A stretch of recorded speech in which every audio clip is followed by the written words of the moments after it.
Bonjour, bienvenue sur le podcast Je peux pas, j'ai avocat, le podcast qui va vous faire découvrir la relation avocat-client autrement. Nous sommes Anaïs Goulpeau et Sarah Kébir, avocates associées dans le cabinet Wave Avocat, et notre but avec ce podcast est de rendre l'avocat accessible.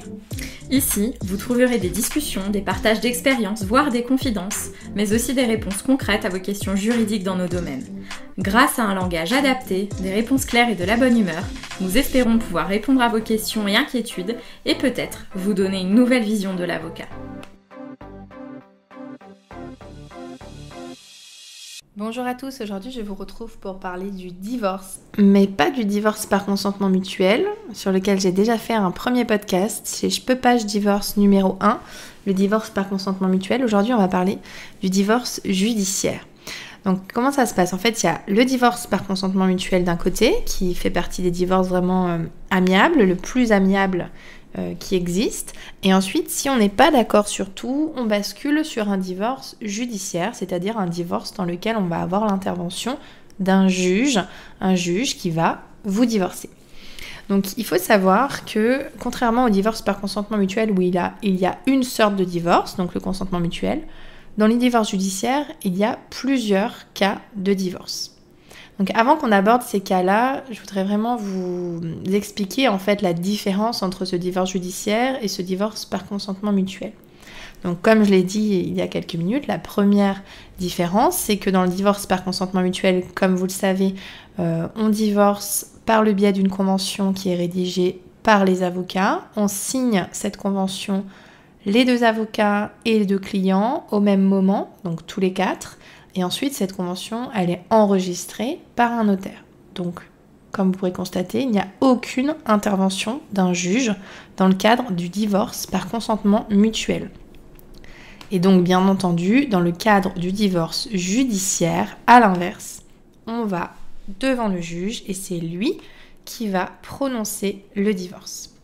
Donc, quelle va être la différence par rapport à l'intervention du juge ? Pourquoi ce juge intervient ? Parce que le juge doit trancher certains points sur lesquels on n'est pas forcément d'accord.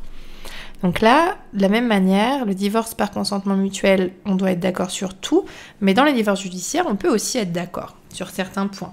On peut avoir quelques petits points d'accord, on peut avoir beaucoup de points d'accord et un seul point de désaccord, ou à l'inverse, on peut être en désaccord sur tout.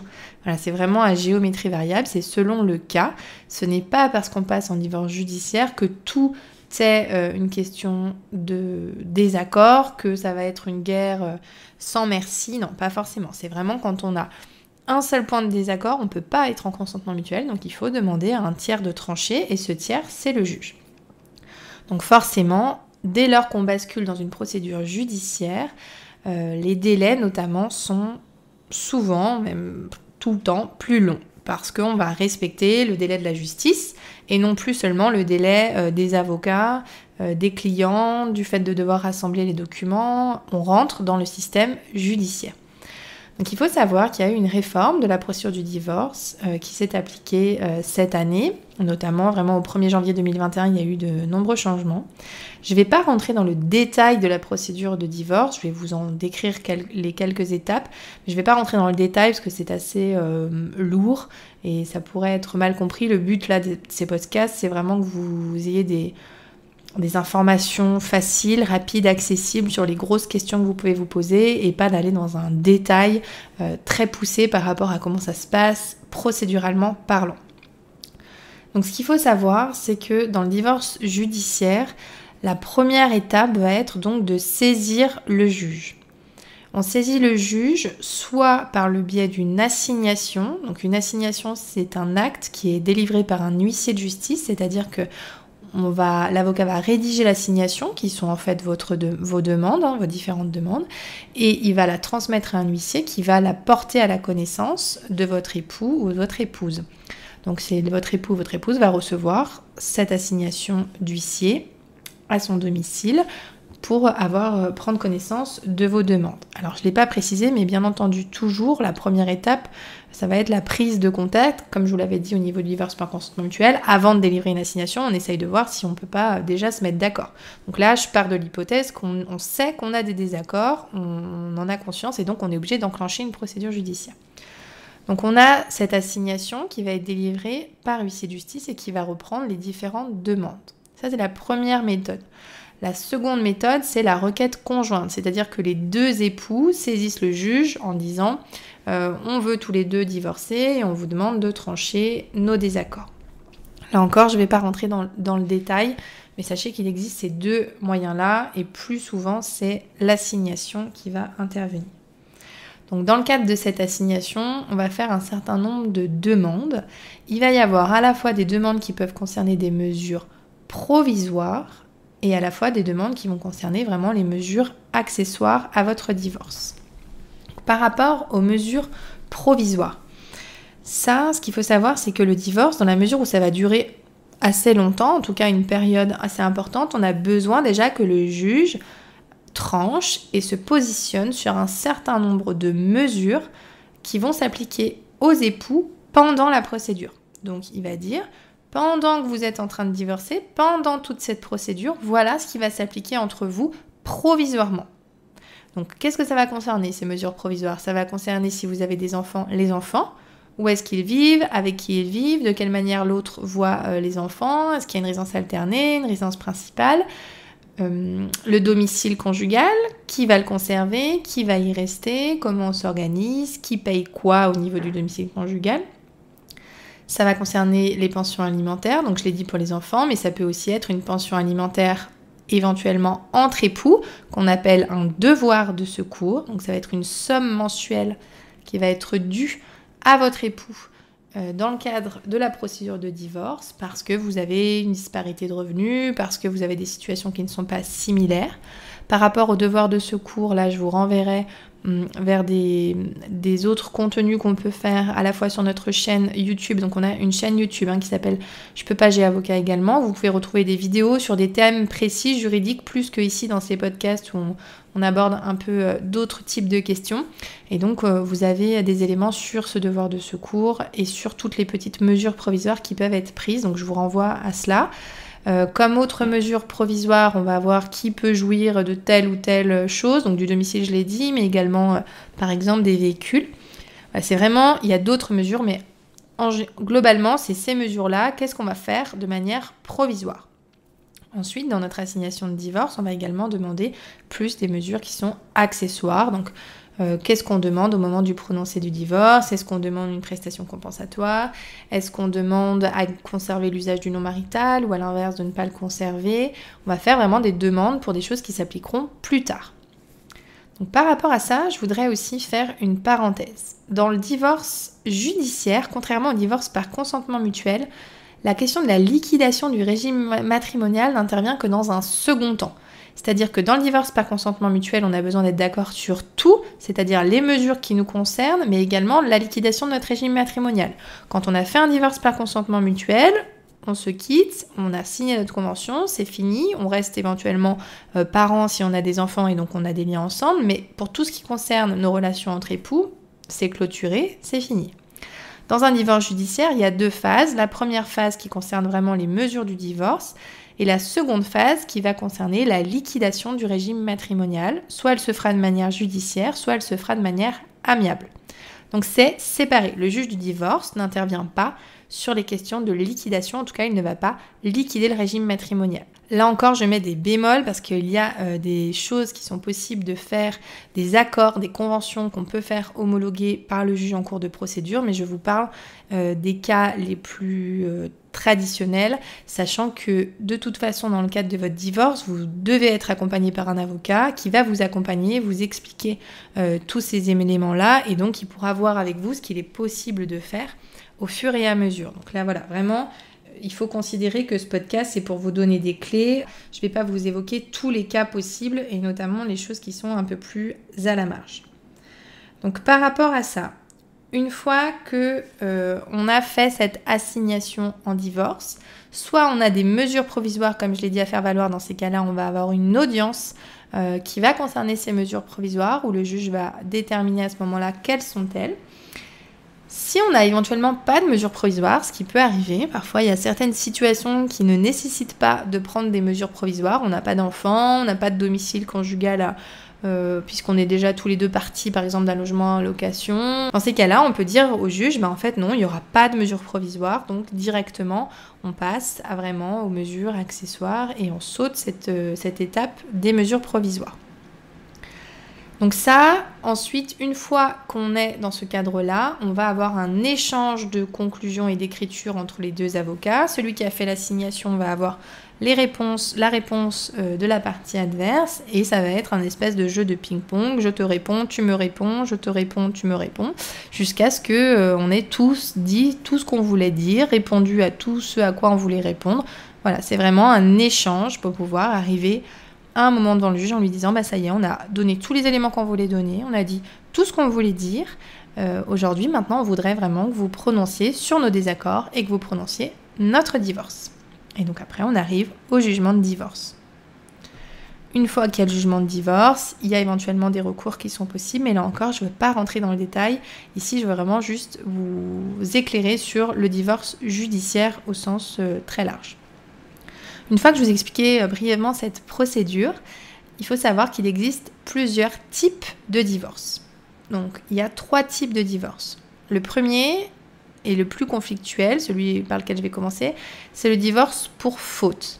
Donc, qu'est-ce que ça signifie un divorce pour faute ? Ça signifie qu'on considère que l'autre est responsable de notre divorce, qu'il a commis des violations, des obligations du mariage tellement graves, tellement importantes, qu'elles font que ça a rendu notre vie commune intolérable. Voilà ce que dit le texte.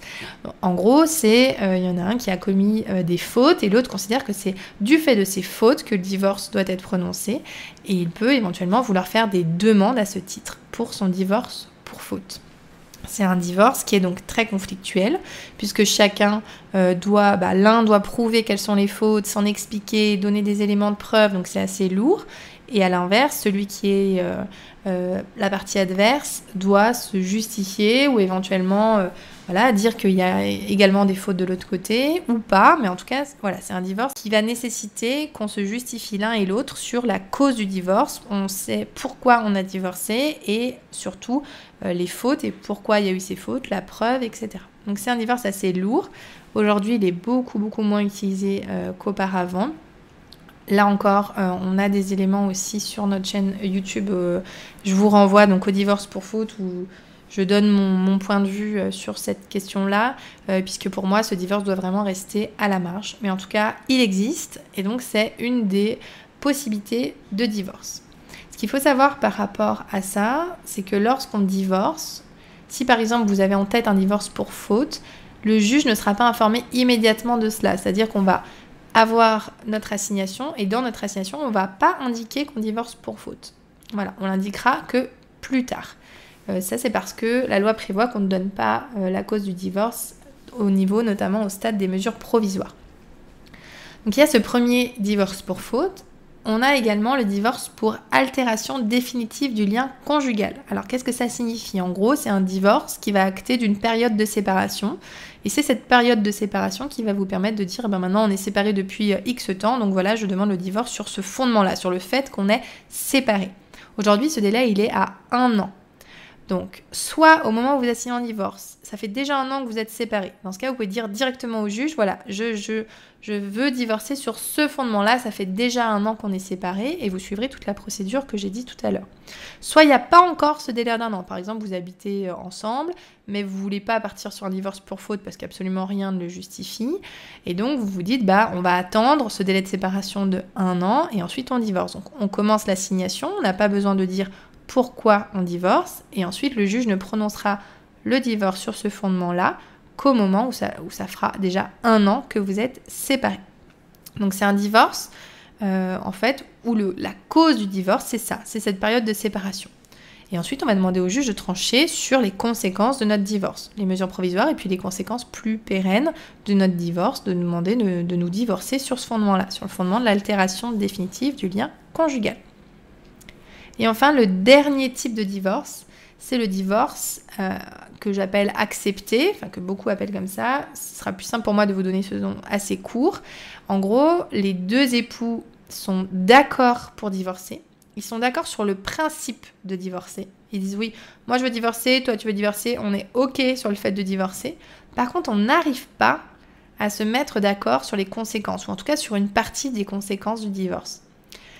Or, si on n'arrive pas, vous savez qu'on ne peut pas aller vers un divorce par consentement mutuel, donc on appelle ça un divorce accepté, c'est-à-dire qu'on est d'accord sur le principe du divorce, mais on a besoin de quelqu'un qui tranche sur les conséquences. Donc là, typiquement, si ça fait pas 1 an que vous êtes séparés, vous pouvez tous les deux signer ce qu'on appelle un procès-verbal d'acceptation du principe du divorce ou alors par acte d'avocat. Donc soit vous le faites avant la signation par acte d'avocat, soit au moment de l'audience sur les mesures provisoires et ça se fera devant le juge. On appelle ça un procès-verbal d'acceptation du principe du divorce. Vous signez et ce qui fait que vous pourrez continuer immédiatement la procédure. Vous n'aurez pas à attendre ce fameux délai de 1 an pour continuer. On pourra continuer directement la procédure. Ce qu'il faut savoir par rapport à ce procès-verbal-là, ça peut faire un peu peur. C'est-à-dire que souvent, on voit cet acte-là, soit fait par acte d'avocat, soit le procès-verbal, et on voit acceptation du principe du divorce. Et souvent, on peut faire des raccourcis en se disant, alors, est-ce que si je signe ça, ça veut dire qu'en fait, j'accepte tout ce qu'elle demande en face, par exemple si c'est votre femme, ou tout ce qu'il demande si c'est votre époux? Non, ce document, il ne vous engage vraiment qu'à dire, je suis d'accord également pour divorcer. Les deux disent « je suis d'accord pour divorcer ». Alors quel est l'autre intérêt ? L'autre intérêt, c'est par exemple, ça ferme les autres types de divorce. Ça ferme notamment le divorce pour faute. Donc celui qui signe le procès-verbal d'acceptation du principe d'un divorce, donc il faut qu'on soit deux, il faut que les deux époux soient d'accord pour ça évidemment. Donc quand ils ont signé ce procès-verbal ou cet acte d'avocat, ils se ferment tous les deux la possibilité d'aller après vers un divorce pour faute. Donc je donne par exemple un exemple. L'une des obligations du mariage, c'est de cohabiter. On a une obligation de cohabitation. Si on rompt cette cohabitation, en théorie, en principe, on a un abandon de domicile conjugal, ce qui peut être une faute. Bon, là encore, je reste très modérée parce qu'en réalité, pour moi, c'est une faute qui reste à la marge aujourd'hui vu le contexte, mais il n'empêche que c'est une faute. Donc, imaginons qu'il y en ait un qui va quitter le domicile et qui conditionne cela au fait de voir que son époux accepte qu'il parte. On peut notamment signer un acte d'avocat en disant on est d'accord tous les deux sur le principe du divorce, on ne pourra pas l'un et l'autre s'opposer de divorce pour faute et on pourra continuer la procédure sur ce fondement-là. Ça ne nous empêchera pas, par exemple, d'être d'accord sur rien d'autre. On peut être d'accord uniquement sur le principe de divorcer, mais sur rien d'autre. On pourrait tout faire trancher. Voilà. J'insiste sur ce point parce que vraiment, c'est pas un acte qui vous engage autrement que ça. C'est un acte important puisqu'il vous ferme l'une des causes du divorce. Et puis de la même manière, parfois, on n'a pas envie que ça aille vite, on n'a pas envie de pouvoir accélérer les choses pour l'autre.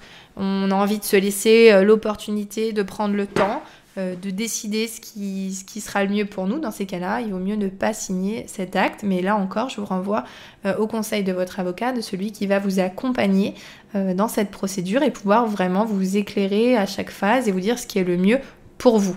Là, ce que je dis, ce sont des généralités, mais il ne faut pas oublier que chaque cas est différent et ce qui est bon pour vous ne sera peut-être pas pour quelqu'un d'autre. Donc voilà, restez vraiment très mesurés par rapport à ça. Écoutez, je crois qu'on a fait le tour de tous ces divorces judiciaires, donc petit récap de ce que je vous ai dit. Divorce judiciaire, ça s'oppose entre guillemets au divorce par consentement mutuel. On va être divorcé par un juge. On a plusieurs étapes. Une première étape qui va vraiment être le divorce lui-même et on ne va pas du tout aborder le cas de la liquidation dans ce cadre de divorce judiciaire. Ça ne pourra intervenir que dans un second temps, une fois que vous serez divorcé. Une procédure qui commence en général par une assignation avec éventuellement une première audience qui va fixer les mesures provisoires, puis une poursuite avec des échanges entre avocats jusqu'au moment où on demande au juge de clôturer le dossier et de prononcer le divorce. Voilà, je ne l'ai pas précisé, mais c'est également... Enfin, je le crois que je l'ai dit, mais je le redis de manière très concrète. L'avocat est obligatoire à tous les stades de la procédure de divorce judiciaire. Donc je ne peux que vous conseiller, dès lors que vous commencez à entrevoir une séparation avec votre époux ou votre épouse, de tout de suite prendre attache avec un avocat. Ça n'est pas une déclaration de guerre, ça va uniquement vous permettre d'être informé utilement de ce qui se fait, des décisions qui doivent être prises dans votre intérêt. Et après, de toute façon, vous aurez besoin d'un avocat puisque l'avocat est obligatoire, donc autant pouvoir en bénéficier des conseils juridiques et d'un accompagnement dans cette période qui est difficile dès le départ. Voilà, écoutez, on a fait le tour. Je vous dis à très bientôt pour un nouvel épisode de cette série et pour d'autres épisodes de podcast. Je vous invite vraiment à nous suivre également sur nos réseaux, sur notre chaîne YouTube Je peux pas, j'ai avocat et je vous dis à très bientôt. Merci d'avoir suivi ce podcast. Pour nous soutenir, n'hésitez pas à nous laisser une note et un commentaire sur les plateformes de podcast. Vous pouvez également nous retrouver sur les réseaux sociaux, Facebook, Instagram, LinkedIn et YouTube. N'hésitez pas également à nous laisser vos commentaires et avis. Nous vous laissons tous les liens sur les notes du podcast. À bientôt.